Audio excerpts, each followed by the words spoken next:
et une monnaie qui ne vaut plus rien. Depuis 2014, le Venezuela connaît une crise qui fait plus de 120 morts en 2017 et entraîne la même année l'exode de 600 000 Vénézuéliens. Et on ne parle pas d'une petite démonstration de force que les Américains font. Écoutez très bien l'artillerie qu'ils ont déployée.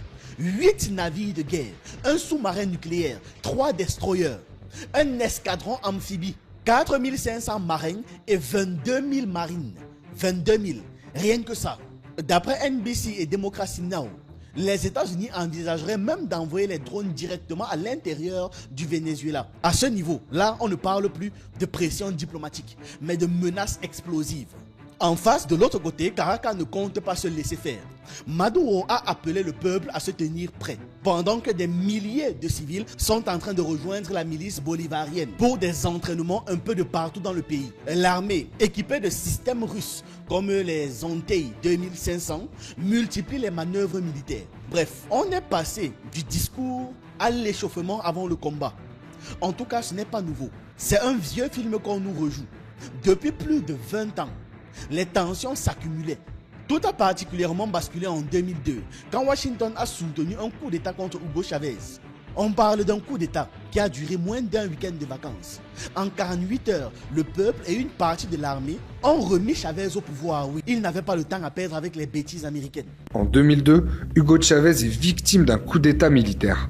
Écarté du pouvoir au profit d'un leader patronal reconnu par Washington, il est rétabli 2 jours plus tard dans ses fonctions de président. Le coup d'État qui avait renversé le président Hugo Chavez aura duré moins de 48 heures. Il a regagné triomphalement le palais présidentiel et lancé un appel à l'unité nationale. Cet épisode renforce un peu plus l'anti-américanisme d'Hugo Chavez qui invective à plusieurs reprises le président américain George W. Bush. La révolution bolivarienne, avec son slogan de socialisme du 21e siècle, ses nationalisations de pétrole et son rêve d'une Amérique latine unie via ALBA, A-L-B-A, a eu l'effet d'une grosse claque pour Washington. Parce que, en gros, le Venezuela a dit « On va se débrouiller sans vous ». Par vous, on parle des Américains. Et les États-Unis, habitués à jouer les patrons dans la région, l'ont très mal pris. Résultat, double riposte made in USA. D'un côté, ils ont tenté de diaboliser le régime de Chavez, puis de Maduro. Et de l'autre côté, ils ont serré la vis économique avec une pluie de sanctions. Que ce soit sous les républicains ou encore sous la démocrate, peu importe le dirigeant qui arrive ou l'engeance politique qui dirige les États-Unis. La politique américaine contre le Venezuela n'a pas changé, rien du tout. Quel est le but? Asphyxier un pays dont l'économie repose presque essentiellement sur le pétrole. En 2019, Washington est allé encore plus loin dans le ridicule. Ils ont carrément reconnu Juan Guaido, le chef de l'opposition, comme le président par intérim. La capitale vénézuélienne, c'est une marée humaine qui déferle. Ils sont des centaines de milliers, drapeaux et casquettes aux couleurs du pays. Vêtus de blanc, ce sont ici les opposants au président Nicolas Maduro qui manifestent. Plus de liberté et de nouvelles élections, c'est ce que demande cette foule, galvanisée par celui qui, en quelques semaines, est devenu le nouveau visage de l'opposition, le président du Parlement, Juan Guaido. Je jure d'assumer formellement les compétences du pouvoir exécutif national en tant que président en charge du Venezuela. À 35 ans, Juan Guaido prête serment devant la foule et s'autoproclame président par intérim, une nouvelle fonction immédiatement reconnue par Donald Trump. Les citoyens du Venezuela ont trop souffert depuis trop longtemps sous le régime illégitime de Nicolas Maduro. Aujourd'hui, je reconnais officiellement le président de l'Assemblée nationale vénézuélienne, Juan Guaido, comme président par intérim du Venezuela. Depuis le palais présidentiel, devant des centaines de milliers de partisans vêtus de rouge, Nicolas Maduro a lui déploré un coup d'État de l'opposition et le soutien des États-Unis. J'ai décidé de rompre les relations diplomatiques et politiques avec le gouvernement impérialiste des États-Unis. Autant dire que la souveraineté vénézuélienne est traitée comme une suggestion.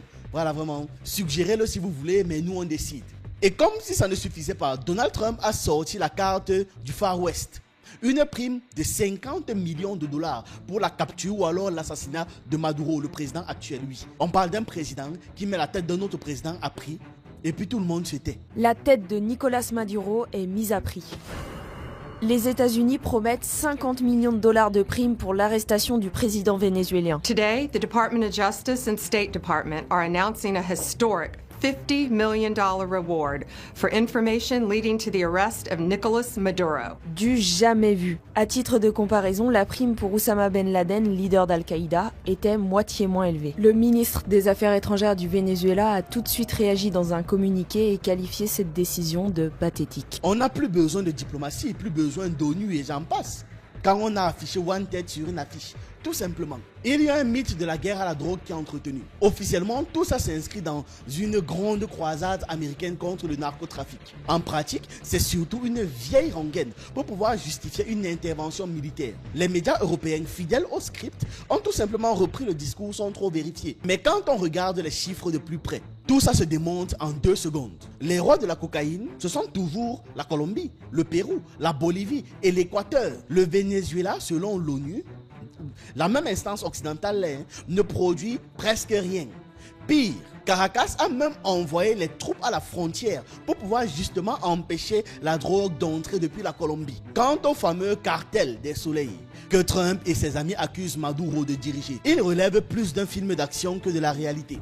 Comme d'habitude, ils sont obligés de créer des justifications pour attaquer des territoires. On connaît la chanson.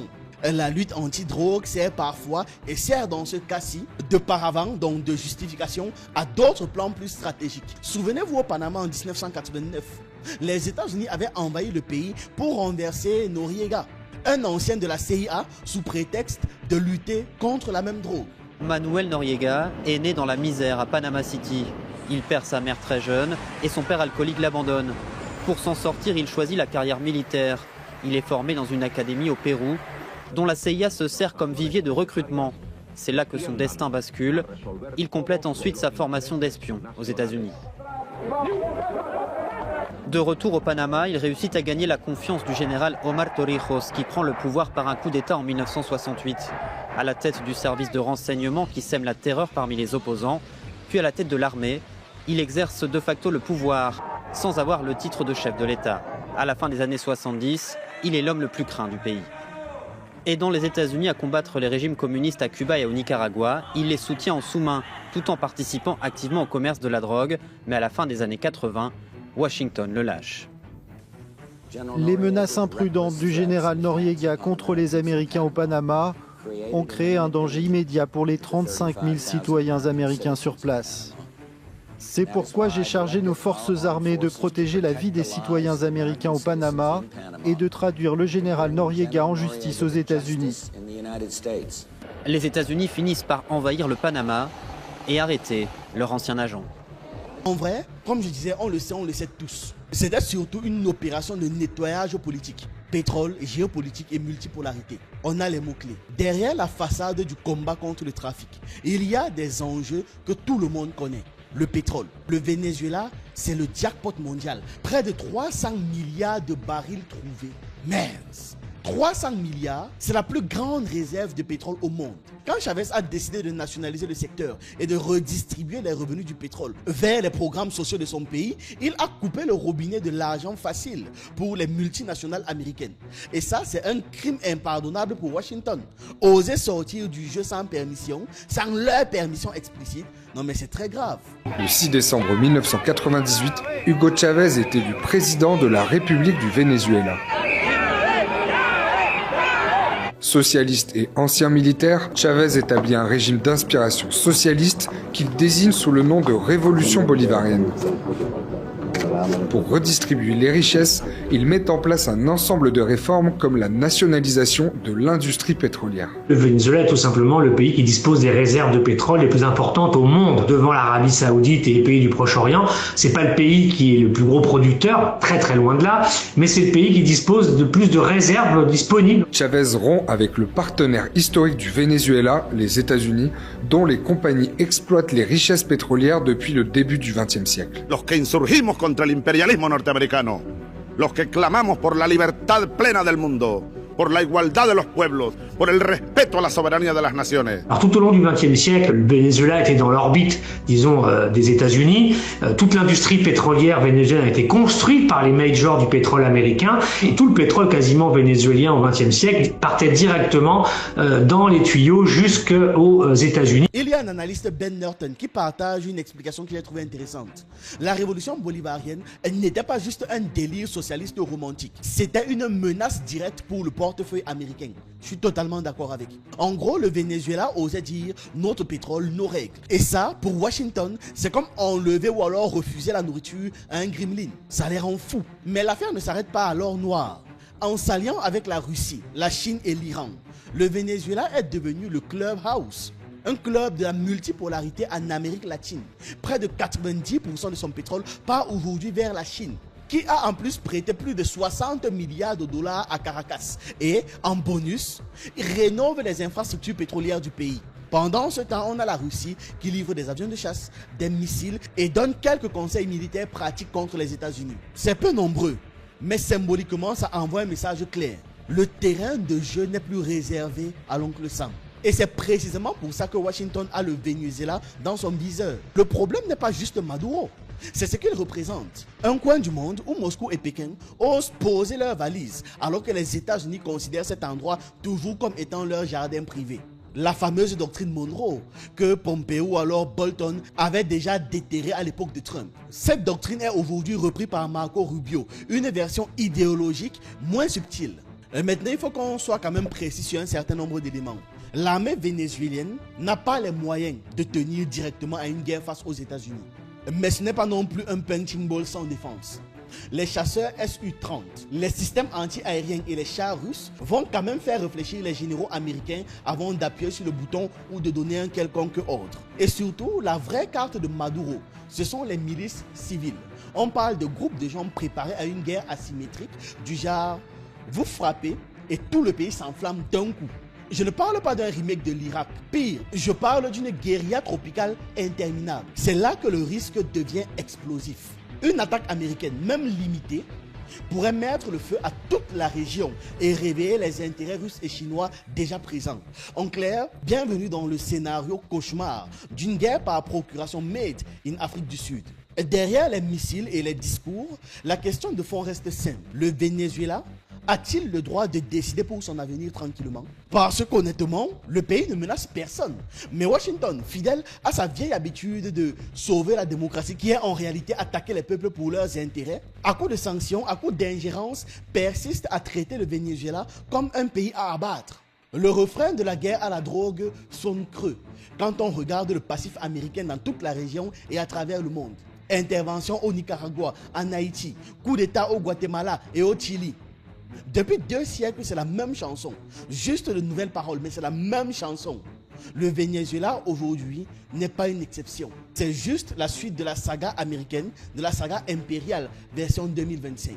Dans les prochains jours, la présence américaine dans les Caraïbes peut rester un simple show de muscles ou alors virer au drame. Une invasion complète semble peu probable parce que trop risquée et trop impopulaire. Mais quelques frappes de drones, c'est possible, c'est même très possible. Et si ça arrive, ce sera un précédent dangereux. Pour Washington, le Venezuela est devenu le symbole d'un monde qui refuse de plier. Pour Caracas, c'est une question de survie. Une nouvelle guerre d'indépendance, littéralement. Pour le reste du monde, c'est une leçon. Le droit international ne vaut que quand ça arrange un puissant du monde occidental. Si les États-Unis franchissent la ligne rouge, les conséquences seront senties dans toute l'Amérique latine. Ça va renforcer le sentiment anti-américain et ça va accentuer le grand schisme mondial.